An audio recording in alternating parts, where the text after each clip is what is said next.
Did you ever find yourself longing for the nice version of the narcissist, hoping that version would come back? The one that you first fell in love with, the one that was in the relationship and seemed connected, seemed empathetic, seemed loving, seemed caring, seemed honest, seemed vulnerable, seemed actually there listening to your every single word. Do you ever want that person back? Do you ever question about the good moments in the relationship? Are they genuine? Are they fake? Was it just manipulation? Did he ever love me? All those different pieces there. Have you been wondering about that? Maybe you're at the place where you're like, I don't know which person he actually is. Is he the nice version or is he the mean version? Is he the good guy or is he the bad guy? Because it oscillates. It goes back and forth. And you never really know what is actually true, who is actually who, and what is actually going on in the relationship. Does it sound familiar? Is this questions that you've questioned or that you've thought through and that you're like, I don't really understand, I'm not really sure? I've found a lot of times people are looking for the original version that they fell in love with. The original person, and they're trying to figure out, how do I actually get this person back to that person? How do I actually get the narcissist back to be the nice person that he actually was to start off with? Where is that person? Like, I wish he would just go back to that version, not this crazy version that he is now. Why won't he go back to that? Well, we're going to talk about that today, and we're going to break that down a little bit for you in a couple different ways. If you guys are new here, my name is Ben Taylor. I'm a self-aware narcissist on this channel to provide awareness, growth, healing, change, and development to help you go from where you are now to where you want to be by breaking the trauma bond, getting rid of the rumination, and moving and rising into a person that is meant to be free. Free from toxicity, free from the abuse, and ultimately moving forward and being the person that's called to be a beacon of light for other people. Whether that's your kids, whether it's your coworkers, whether it's your family, whether that's other people in your life, whatever that looks like. Part of the journey is getting free, is escaping toxicity, which is why we developed the 7-day challenge for $7. Escape toxicity is a challenge. You join that, and you go into watching videos, reading texts, and doing a daily assignment every single day for 7 days.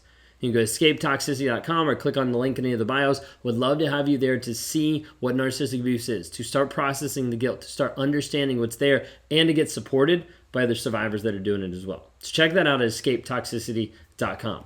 When we're talking about this concept of two sides of the narcissist, people normally believe there's the nice side and then there's the mean side. There's the good person, then there's a bad person.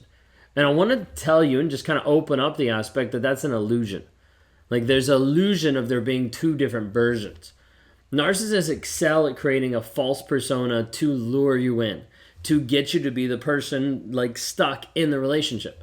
So for me, I would develop a different aspect. I wouldn't completely change, but I would use the chameleon effect. I would slightly change to be the person that they wanted me to be, to act in a certain way, to listen to certain things, to watch certain things, to enjoy certain things, to have likes and dislikes and hobbies that matched up the same.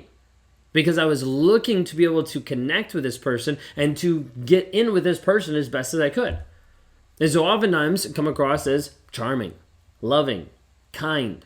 Like this big part in the idealization phase of like, let me look like the best thing ever. Let me look like the perfect version. Let me look like your knight in shining armor, the person that's there to rescue. Let me look like the person that's actually here to make your life better, your soulmate. And oftentimes using this type of manipulation gets to the place where the person starts to believe that that version is not just a papier-mâché version, but is the real deal, is the actual thing. The thing you have to realize is the person that you fell in love with at the beginning of the relationship that you know is a narcissist now doesn't exist. The person that you fell in love with at the beginning of the relationship does not exist. You're like, but that's so mean. How can that actually be? Because it was fake. But it felt real. Might have been real to you, but it was fake on their part. Does that mean they didn't care about me? Yes. Because at the end of the day, they didn't show up consistently in an honest, a vulnerable, and a loving, consistent way. This version of the narcissist, the first version that you see, is a facade designed to gain control over you and manipulate the end result, to manipulate what they want out of the relationship. And this quote-unquote nice side is a calculated performance aimed at securing the desired outcome. It is a targeted attack on you to figure out this is who I need to be.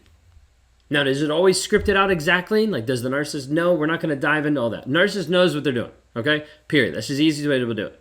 Okay? It's like, hey, here's this person. This is the person I have to become. This is the person I have to look. This is the person I have to act like to win the prize, to get the person. And then once they have the person, then they're like, I don't know what I'm supposed to do.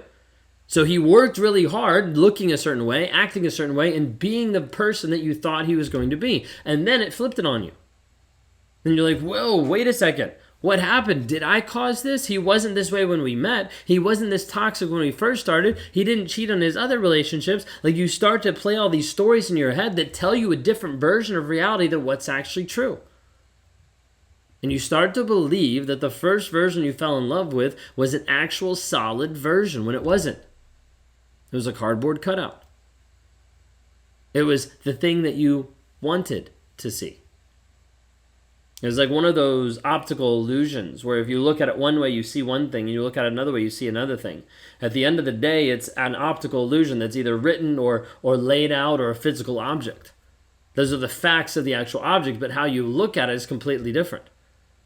The narcissist is trying to give you a different viewpoint of who they actually are, to just slightly shift things so that it becomes the version that you actually want that person to be. It becomes like the picture that you picture in your mind when you think of the best relationship ever. Of when you find your soulmate. This is what he's going to look like. This is how he's going to act. And in the first date, you walk through all the attributes that you love in another person, and he's just there taking notes. All right, got that, got that, got that. All right, I'll see you tomorrow once we make all these changes. Magic. Brand new person. And you fall in love with a person that never exists. You might have at the beginning of a relationship a narcissistic partner that showers you with compliments, affection, and gifts initially in the beginning of the relationship. Creating this idea of this fantasy land, this fantasy idea of being the best person ever, of being you found the ideal partner that makes you feel the best about yourself. But as the relationship continues, the true colors start to come out. Oftentimes we see the mask drop when you get engaged, move in together, get married, have a kid. A lot of those happen where you start to see and you're like, whoa, wait a second. What is actually going on? Who is this? It's the original person. Just you're no longer seeing them with the mask. You're no longer seeing them with a fake costume, paint. Everything that's been put on is getting stripped away and you're seeing actually what's underneath. The true form of a toxic person with none of the things above them, none of the things on top of them that actually makes them look better or someone that you actually want to be with. That's the fallacy. That's the hard part that people don't normally see in the toxic relationship. So when you've been in a relationship for a year, for 5 years, for 15 years, how that person is treating you, I want you to think, how does your narcissist treat you right now? Then I want you to imagine you walking down the street and some random person walking up to you and doing the same exact thing. How would you respond? You'd probably be kind of pissed off. You'd probably be really frustrated. But because it is in your house, because it is with the guy that you love, because it is with the person that says they were going to support you and now they no longer do, it doesn't feel like that. It doesn't feel as offended. It feels like you did something wrong. But if you had a complete stranger do the same exact thing, you would feel a lot different. Narcissists try to put up this mask as a manipulation tactic to be able to hide who they actually are. This idea of like, I need to secure the relationship. I need to secure all avenues that could actually expose who I actually am. I need to control all the avenues that might be a threat to my ego, to the version, to the person that I actually want to be, that I want people to think I am. So the narcissist starts out by having the mean side as they start to devalue, start to put you down, and becomes more and more prominent. It ramps up in the gaslighting, the blame shifting, and other tactics to try to make sure that they undermine your worth, that they make you feel less than, so that they feel more controlled. So like, I wanted to make sure I put other people down so I felt better about myself. I wanted to make sure that you felt stupid so that I felt good. Like, I wanted to make sure that anything that I did matched up to being the best ever, and everybody else fell underneath that. So you probably had this in your relationship where the narcissist started to criticize you, started to demean you, started to emotionally abuse you over and over and over, causing this confusion, causing this hurt, causing this guilt, which we talked about earlier today, and this drastic shift in the behavior leaves you longing for the nice version because you bought into the nice version actually existed, and you hope that everything will go back how it was at the beginning. Let me tell you this right now, it won't. It won't. A lot of times people hold on to that. I just want it to go back to how it was in the beginning. It will never go back to how it was in the beginning because how it was in the beginning never existed. They never did. Are you hearing this?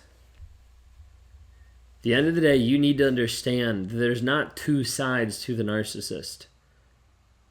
There's the mask that you fell in love with, the facade, the fantasy, the version of the narcissist that you wanted to see.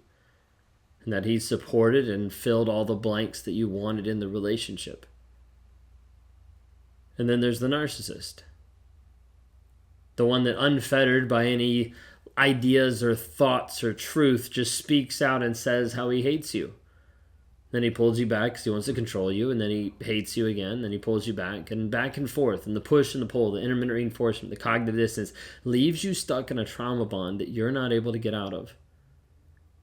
And even if you knew how to get out of it at this point, you probably wouldn't because you think you're not worth it. And you think you're not worthy of what actually is going on. If this is you today, if you're struggling with this thought process of the mean one, the nice one, of thinking there's two sides to a narcissist, there's not. There's just what's been demonstrated. And what's been demonstrated now shows you who they actually are. With all the lies pushed aside, with all the masks thrown to the side, with all the shit that's been there, you start to see what's actually real. Then you have a decision. What are you actually going to do? If you're at the place where you're just learning about this, just understanding this, I want to invite you to join escapetoxicity.com. 7-day challenge for $7 to start building your understanding of narcissistic abuse and also a plan forward, a scripted out process that we've developed in the systems and the tools that we have to get you free from the abuse mentally, emotionally, physically. But the choice has to start with you. It has to start with you moving forward to grow and to develop yourself. Make that choice today. Will you stay stuck believing that there's a nice version, or will you actually acknowledge the truth of the situation and learn to be free? You can sign up today at escapetoxicity.com. Look forward to seeing you then. If you haven't already, like and subscribe to get more narcissistic content. We'll be back every single day trying to help you understand narcissistic abuse and also help you develop and grow. Y'all have a blessed day.